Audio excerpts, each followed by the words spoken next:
মাথা কেটে যাওয়ার পরেও যার তলোয়ার থামেনি, যার এক হুঙ্কারে কেঁপে উঠেছিল তুঘলক সাম্রাজ্য।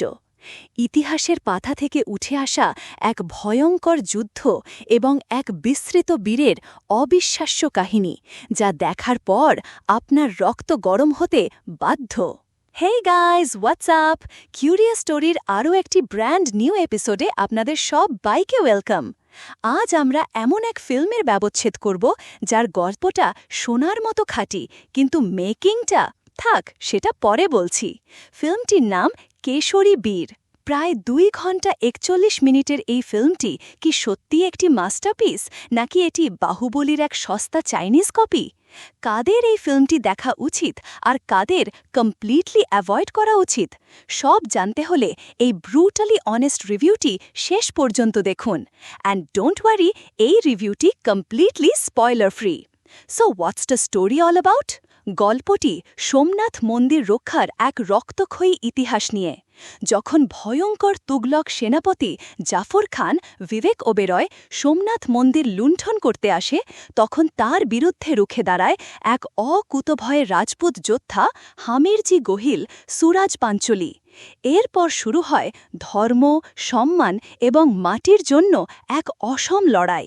Acting and performance: Sunil Shetty, Anna is back. বহু বছর পর বড় পর্দায় সুনীল শেট্টির এই প্রত্যাবর্তন এক কথায় অসাধারণ। ভেগদাজি ভিলের চরিত্রে তিনি যে গ্র্যাভিটাস এবং স্ক্রিন প্রেজেন্স নিয়ে এসেছেন, তা এই ফিল্মের সবচেয়ে বড় শক্তি। বিবেক ওবেরয় খলনায়কের চরিত্রে তিনি আরও একবার প্রমাণ করলেন যে তিনি কতটা ভয়ঙ্কর হতে পারেন। His performance will remind you of Khilji from Padmaavat, তবে একটু সস্তা ভার্সন আর কি। সুরাজ পাঞ্চলি লিড রোলে তিনি এতটাই ডিসঅ্যাপয়েন্টিং যে মনে হবে যেন কোনো কাঠের পুতুলকে তলোয়ার ধরিয়ে দেয়া হয়েছে।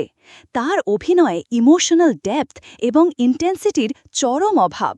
আকাঙ্ক্ষা শর্মা, তিনি দেখতে সুন্দর, কিন্তু তার অভিনয় খুবই এবং uninspired. Direction and screenplay: director Prince Dhiman একটি খুবই পাওয়ারফুল এবং ইম্পর্ট্যান্ট গল্প বেছে নিয়েছেন, কিন্তু এর এক্সিকিউশন খুবই উইক। ফিল্মের স্ক্রিনপ্লে এতটাই প্রেডিক্টেবল এবং ওভার দ্য টপ যে মনে হয় যেন আপনি কোনো টিভি সিরিয়াল দেখছেন। The film suffers from a major Baahubali hangover, কিন্তু বাজেটটা যে কম সেটা পদে পদে বোঝা যায়। সিনেমাটোগ্রাফি অ্যান্ড ভিজুয়ালস: এই ফিল্মের সবচেয়ে বড় উইকনেস হল এর ভিএফএক্স। সিজিআই এতটাই শ্যাবি এবং আনরিয়েলিস্টিক যে তা আপনাকে হাসাতে বাধ্য করবে। বিশেষ করে সিজিআই শেরিনের সিনটি এক কথায় হিলেরিয়াস। আর যুদ্ধের দৃশ্যে থার্মোকলের পাথর উঠতে দেখে আপনার মনে হতেই পারে, এর থেকে তো আমাদের পাড়ার নাটকের সেট ভালো থাকে।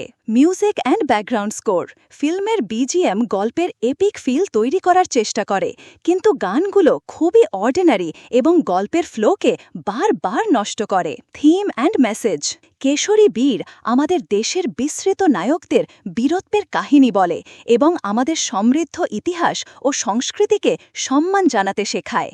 তো বন্ধুরা, রিভিউটা কেমন লাগছে? যদি এই ধরনের ঐতিহাসিক অ্যাকশন আপনার রক্ত গরম করে দেয়, তাহলে লাইক বাটনে এমনভাবে তলোয়ার চালান যেন আপনিই আসল কেশরী বীর। আর কমেন্টে জানান আমাদের ইতিহাসের কোন বীরকে নিয়ে আপনি সিনেমা দেখতে চান। সাবস্ক্রাইব করতে ভুলবেন না, না হলে পরের রিভিউতে আপনাকেই তুগলকের সেনাপতি বানিয়ে দেব। শেয়ার করলে আমাদের এই যোদ্ধা গ্যাং আরও বড় হবে। প্রোজ: সুনীল শেট্টির একটি পাওয়ারফুল কামব্যাক। একটি সাহসী এবং গুরুত্বপূর্ণ ঐতিহাসিক গল্প। The climax fight sequence is genuinely goosebumps worthy. Vivek ওবেরয়ের দামদার অভিনয়। Cons: extremely weak and predictable screenplay. Suraj পাঞ্চলির আনইন্সপায়ার্ড অভিনয়। Shabby VFX and poor production quality. The film is too long and drags a lot. Target audience: যদি আপনি সুনীল শেট্টির die hard fan হন বা শুধুমাত্র আমাদের দেশের এক বিস্মৃত বীরের গল্প বড় পর্দায় দেখতে চান খারাপ মেকিং উপেক্ষা করে, তাহলে এটি আপনার জন্য ওয়ান টাইম ওয়াচ। কিন্তু যদি আপনি একটি well made gripping historical drama খুঁজছেন, তাহলে you will be highly disappointed. Overall Kesari Veer একটি ওয়েল ইন্টেনশনড কিন্তু পুয়ারলি এক্সিকিউটেড ফিল্ম। এটি একটি এমন ফিল্ম যা ভালো হওয়ার সমস্ত সম্ভাবনা থাকা সত্ত্বেও একটি দুর্বল লেখা, সাধারণ মানের পরিচালনা এবং নিম্নমানের ভিএফএক্সের কারণে একটি ফরগেটেবল ফিল্ম হয়েই থেকে গেছে। It's a classic case of a great story ruined by bad film making. এই ফিল্মটি বর্তমানে শুধুমাত্র হিন্দিতেই অ্যাভেলেবল। প্রচুর রক্তারক্তি এবং হিংসার কারণে এটি পরিবারের সাথে দেখার মতো ফিল্ম নয়। আমাদের কিউরিয়াস স্টোরি রেটিং হল 5/10।